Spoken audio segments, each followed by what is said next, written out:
L-ark trionfali tal-festa ta' San Publiu fil-Florjana, ark li kellu 120 sena ta' storja li iżda sfortunatament ingħata tan-nar fis-sigħat bikrin tas-27 ta' April tal-2019.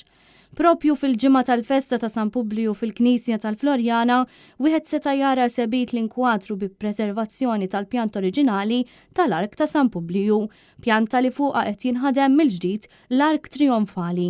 Il-pjant oriġinali ta' Giorgio Cassar ġiet preservata sabiex illum wieħed jista' jgawdi din il-pjanta.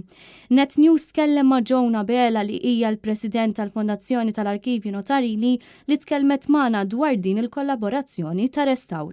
Din il-kollaborazzjoni ġiet flimkien sabiex insalvaw din il-pjanta li għandha l-fuq minn 100 sena u allura hija meqjusa bħala mhux biss wirt tal-Furjaniżi imma bħala wirt nazzjonali, però bħala fundazzjoni ridna wkoll naddu l-messaġġ ta' kemm importanti illi il-wirt storiku tagħna jiġi konservat minn nies esperti, nies professjonali il għaliex bekk biss nistgħu nassiguraw l-awtentiċità tal-wirt tagħna.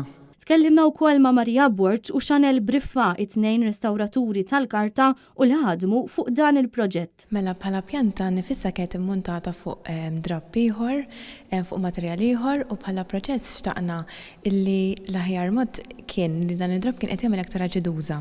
Allura ridna li naqilgħu il-pjanta minn fejn kienet immuntata.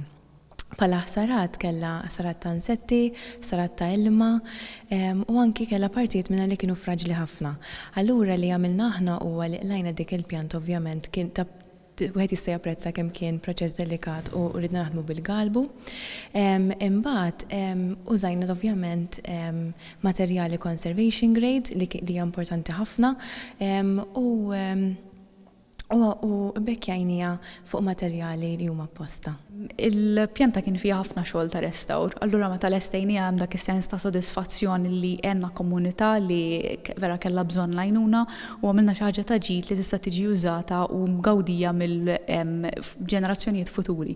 Ma' Net News tkellem ukoll Antwan Healy li huwa segretarju tal-Assoċjazzjoni Publiu ta' Malta fejn tkellem dwar din l-għaqda kif ukoll ir-rwol tagħha f'dan il-proġett ta' preservazzjoni. L-assoċjazzjoni wara li nħaraq l-ark, l-assoċjazzjoni inaqdet mal-Fondazzjoni tal-Arkivji Notarili biex li huma volontarjament għamlu x-xogħol ta' restawr fuq il-pjanta u aħna ħadna ħsieb li jsir dan il-proċess nkomplu mmexxuh il qudiem. Dan ir-restawr li ħa madwar sena u nofs qed jgħin lil Masrudaxxi sabiex ikomplu jaħdmu fuq l-ark il-ġdid biex ikun replika ta' dak l-antik illi kien inħaraq 3 snin ilu.